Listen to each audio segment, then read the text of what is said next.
জাকাতযোগ্য সম্পদ কি কি? জাকাতেবল অ্যাসেট, সব সম্পদে জাকাত হয় না। এই পয়েন্টটা খুব গুরুত্বপূর্ণ, আপনাদেরকে মনোযোগ দিয়ে শুনতে হবে। আপনারা মনোযোগ দিয়ে শুনতেছেন তো? আপনি ধরেন ওই যে উদাহরণ দিয়েছিলাম, গত রমজানের 20 তারিখে নেশাব পরিমাণ সম্পদের মালিক হয়েছেন, দেখলেন সারা বছর আছে এই টাকাটা। তো এই 20 রমজানে তো আপনি এখন হিসাব করবেন, তাই না? তো হিসাবে আপনি কি কি ধরবেন? সব সম্পদে জাকাত নাই। আপনার বাসার যে ফার্নিচার, এটা হিসাব করা লাগবে না। আপনার যে ফ্রিজ, আপনার যে এয়ারকন, আপনার যে থাকার যে ফ্ল্যাটটা, আপনার যে বাংলো বাড়ি, এগুলোতে কোনো জাকাত নাই। আপনার চলার জন্য যে গাড়িটা লাগে, এগুলোতে কোনো জাকাত নাই। আপনার নিজের জন্য যে ল্যাপটপ, মোবাইল, যত কিছু আছে, গ্যাজেট বলেন, এগুলোতে কোনো জাকাত নাই। তাহলে কি কিসে জাকাত আছে? জাকাতেবল অ্যাসেট কি, জাকাতযোগ্য সম্পদ কি, সেটা আমরা শুনি। 1 নম্বর হচ্ছে সোনা রূপা, gold and silver in its any form, যে কোনো ফর্মে, যে কোনো ফর্মে। এটা জুয়েলারি হোক, অর্নামেন্টস হোক, এটা বার হোক, বিস্কিট হোক। অনেকে গোল্ডের বার কিনে না, দেখবেন 999 এর ফাইনেস্ট গোল্ড, একেবারে খাপটাত নাই, 24 ক্যারেটের গোল্ড, 999 লেখা থাকবে এটার উপরে চকচকে, আপনার গোল্ডের বার, গোল্ডের বিস্কিট। অনেকে শখ করে গোল্ডের প্লেট, টেট, তৈজসপত্র এগুলো কিনে। হ্যাঁ, স্বর্ণের ঘড়ি অনেকে কিনে। পুরুষের জন্য কিন্তু স্বর্ণের ঘড়ি, আংটি কোনোটাই পরা বৈধ না। কিন্তু যদি কেউ কিনে, স্বর্ণের কলম আছে, শখ করে কিনে, অনেকে টাকা রাখার জায়গা পায় না, তো ভাবে যে একটা কলম কিনে ফেলি স্বর্ণের, তারপর স্বর্ণের ঘড়ি, স্বর্ণের এই সেই। তো এরকম জুয়েলারি বলেন, তৈজসপত্র বলেন, যা যা আছে আপনার সব হিসাব করতে হবে in its any form. Gold and silver, এটা জাকাতেবল অ্যাসেট। বোনেরা অনেক সময় প্রশ্ন করে যে যেই গহনা আমি পরি, এটারও কি জাকাত দিতে হবে?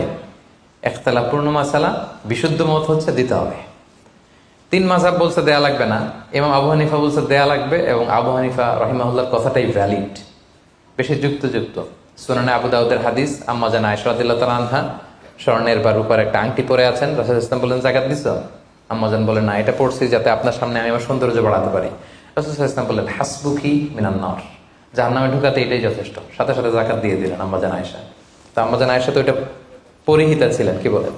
আরেক নারী আসলেন তার মেয়েকে নিয়ে, হাতে 2টা স্বর্ণের চুড়ি।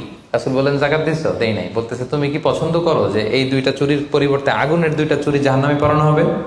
ওই মহিলা ভয়ে তাড়াতাড়ি খুলে দিচ্ছে, ইয়া রাসূলুল্লাহ নেন, পুরোটাই দিয়ে দিলাম।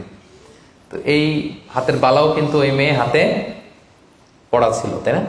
এতে করে বোঝা যায় যেই জুয়েলারি আমার বোনেরা আপনারা ইউজ করেন, সেটারও জাকাত দিতে হবে, সেটারও জাকাত দিতে হবে। আপনার সিন্ধুকে থাক, গলায় থাক, আপনি সব কাউন্ট করে জাকাত দিবেন। তবে আপনি বিক্রয় মূল্য হিসাব করবেন, কারণ আপনি 1 লক্ষ টাকা দিয়ে একটা নেকলেস কিনছেন, বেচতে গেলে কি 1 লক্ষ পাবেন? কথা বোঝেন নাই? পাবেন? এটার সাথে খাদ আছে, এটার মেকিং চার্জ আছে, জুয়েলারি দোকানেরও একটা মেকিং চার্জ রাখে। তো আপনি যখন আপনার নেকলেসটা বিক্রি করতে যাবেন, ওরা 20% কাট করে দিবে। 1 লক্ষ টাকার নেকলেস আপনি দোকানে বেচতে গেলে কত টাকা পাবেন? 80,000 টাকা হিসাব করবেন, বিক্রয় মূল্য ধরতে হবে।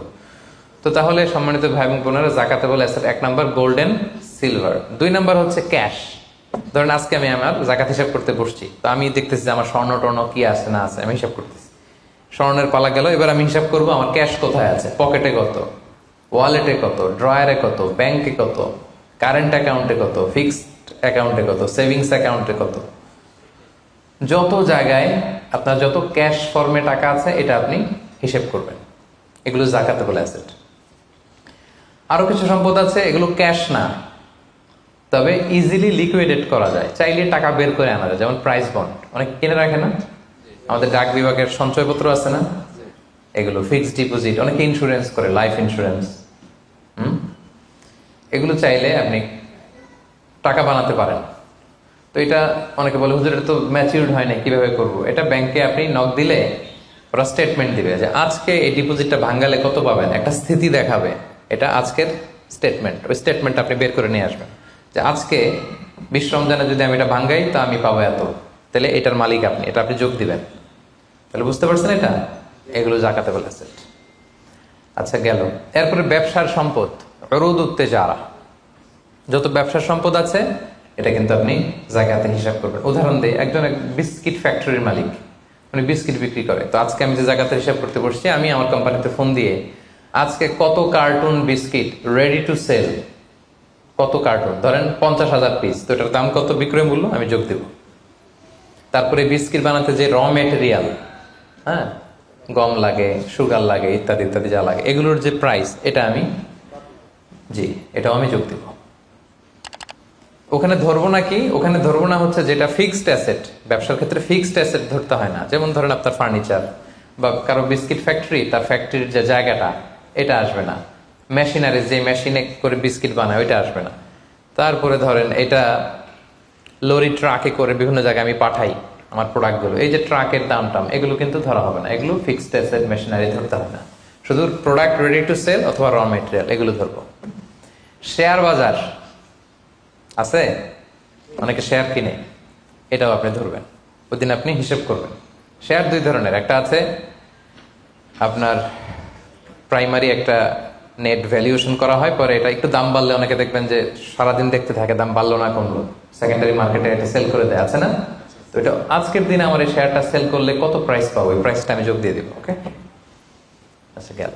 আরেকটা আছে কোম্পানি শেয়ার কিনে অনেকে, ধরেন বিশাল বড়, বাংলাদেশে বড় কোম্পানি বেক্সিমকো কোম্পানি, তারপর ওই কোম্পানি, এটার আপনি শেয়ার কিনবেন, লং টার্ম ইনভেস্টমেন্ট শেয়ার থাকে, ওইটা কিভাবে ধরবেন? ওইখানে কোম্পানির অ্যাকাউন্টসে আপনি নক দিলে জাকাতেবল অ্যাসেট কত আছে এটা ওরা বলে দিবে। বড় কোম্পানিগুলোতে ম্যাক্সিমাম 40% জাকাতেবল অ্যাসেট থাকে।